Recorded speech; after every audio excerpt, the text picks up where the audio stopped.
Hours before the blade fell, Marie Antoinette sat alone in a dark stone cell, a world away from the glittering halls where she once moved, like a symbol of France itself.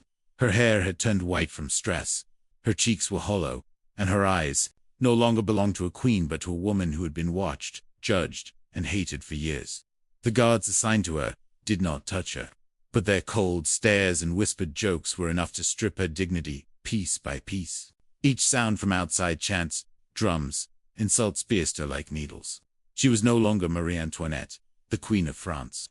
She was simply a spectacle, a trophy delivered to the revolution. And as dawn arrived, she understood a terrible truth.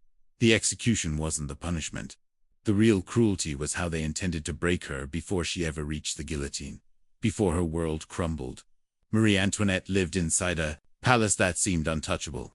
Versailles was more than a residence set, was a universe of gold leaf, polished marble, and endless rituals that shaped her every morning and every night. She was barely 14 when she arrived in France, expected to charm an entire kingdom simply by smiling, bowing, and bearing airs. At first, she followed the rules, endured the whispers of the court, and tried to win the affection of a people she barely understood. But France itself was changing. While she attended operas and masquerades, the countryside struggled with famine and cold. As bread prices soared, angry voices began to circle the palace walls, twisting every gesture she made into an insult against the poor. Pamphlets mocked her accents, her dresses, her friendships. They gave her cruel nicknames that spread across Paris like fire. Soon, every misfortune in France was laid at the feet of the young queen who had never held real power. She became a symbol, a convenient enemy, a living explanation for their suffering. And once a symbol is chosen, the people no longer look at the human being behind it. By the time the revolution erupted, Marie Antoinette was not falling from greatness, she was being pushed. Marie Antoinette had faced insults, accusations, and political storms before, but nothing wounded her the way the morning did when they came for her children. It was early gray light, barely touching the stone floor when the cell door burst open. The guards marched in with cold expressions, carrying an order that claimed to come from the will of the people. Her daughter was dragged away first, reaching for her mother with trembling hands, calling Maman, until her voice vanished down the corridor. Marie tried to run after her, but she was held back, wrists aching under the guard's grip. Then came the command that her young son was to be separated and re-educated by revolutionary authorities. She fell to her knees, pleading, promising anything, offering herself in their place, but it was worthless. The guards pulled the child from her arms, and this time, Marie did not scream. She made a sound so broken that even the walls seemed to fall silent. She knew she would never see him again. When the door shut and the cell returned to stillness, a heavy emptiness settled inside her chest. It was the moment she felt something shattered, something deeper than pride, deeper than fear. She was no longer a queen, no longer a figure in history's angry mouth. She was simply a mother who had lost her children to the revolution, and with them, she lost the last piece of herself that still hoped for mercy. After her children were taken, Marie Antoinette entered a silence so heavy it felt like another prisoner sharing the cell with her.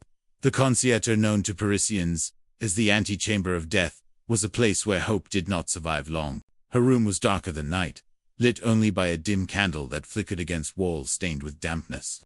The air smelled of mold and old despair. She slept on a straw mattress that scratched her skin and clung to her clothing like dust from a forgotten grave. Every sound from outside reminded her where she stood in the world now.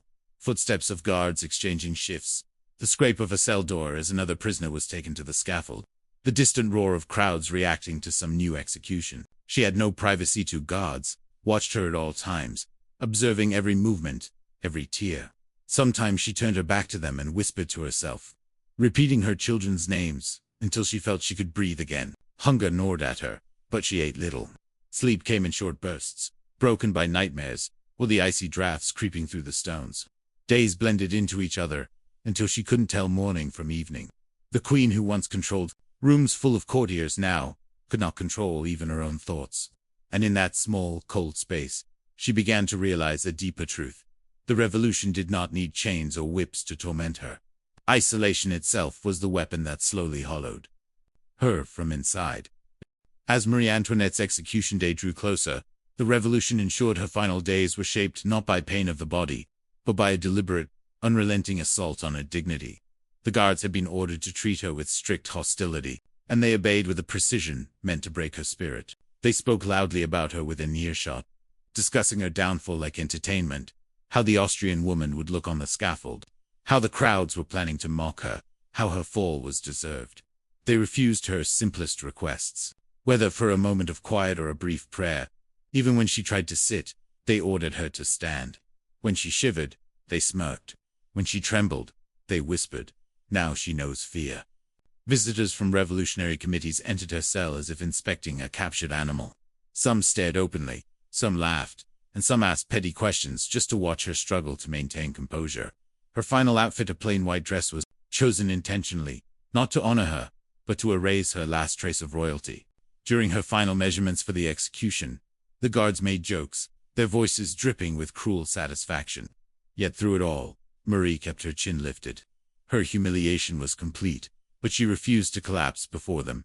And perhaps that small act of resistance, remaining human when others tried to strip her humanity, was the final insult she silently delivered back to her captors.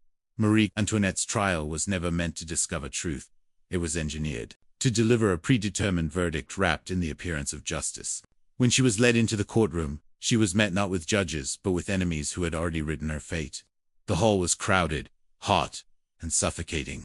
People leaned forward, hungry to watch her fall.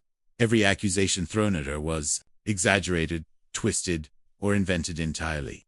They called her a traitor, a manipulator, a foreign parasite draining France. But the moment that cut deepest came when they accused her of harming her own son. Marie, who had remained silent through most of the trial, suddenly rose. Her voice shook, but her words sliced through the room. Nature itself refuses to hear such a charge. For a moment, the entire court fell still. Even her accusers lowered their eyes, but sympathy had no place there. The silence lasted only seconds before the torrent of accusations resumed.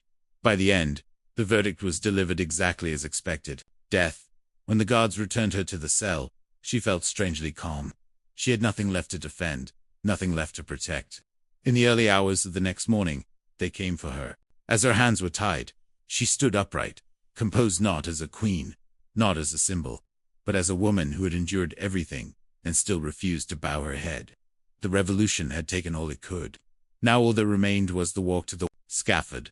When they led Marie Antoinette out of her cell, the morning air felt colder than anything she had endured inside. She climbed into the open cart that awaited her, a rough wooden platform meant to expose her to the crowds. Unlike her husband, who had been taken to the scaffold in a closed carriage, she was given no protection. Her humiliation was meant to be visible. As the cart rolled through Paris, thousands gathered to watch. Some shouted insults, others laughed, and many simply stared with a chilling hunger for spectacle. Marie did not hide her face. She sat upright, hands bound, her white dress glowing faintly in the gray light. Her hair, now completely white, brushed against her cheeks with each gust of wind. She looked neither defiant nor broken, just quietly resolved. When the cart stopped at the foot of the scaffold, she stepped down with steady feet. Climbing the wooden steps, she stumbled once and accidentally stepped on the executioner's foot. In that moment, with the crowd roaring around her, she whispered, "Pardon me, sir, I did not mean to." It was a gesture of politeness so simple that it stunned those close enough to hear it. At the top, she faced the blade without hesitation. Her heart pounded, her breath quivered, but her eyes remained fixed on a point beyond the crowd, perhaps the memory of her children. A final breath, a final heartbeat, and the world that had once bowed before her went silent. In that instant, Marie Antoinette ceased to be a queen and became a memory carved into history. When Marie Antoinette's execution ended, the crowd erupted with triumphant cheers, convinced they had destroyed the monster they believed she was. For many in Paris, her death symbolized the fall of tyranny. But in the quiet that followed, a strange shift began to take place, one that history would remember far more clearly than the day's applause. People who had once mocked her started to recall moments that seemed more human than royal. The young girl who arrived in France alone, the mother who lost her children, the woman who walked to her death with calm dignity. With time, pamphlets that once slandered her began to look like weapons of propaganda. Eyewitnesses described her final demeanor not with hatred, but with reluctant respect. Even some revolutionaries admitted privately that the queen had faced her end with courage stronger than many of the men who judged her. In later years, as stories surfaced about the suffering she endured in the conciergerie, public opinion softened. She came to symbolize not extravagance, but the dangers of dehumanizing a person until they become nothing more than a target. Her life became a cautionary tale about how easily a nation can lose its sense of compassion in the pursuit of justice. Today, her legacy stands somewhere between tragedy and legend: the fall of a queen, the breaking of a mother, and the endurance of a woman who, even at the end, refused to let humiliation define her. Her story whispers through history a final truth: cruelty can kill a body, but dignity can outlive empires.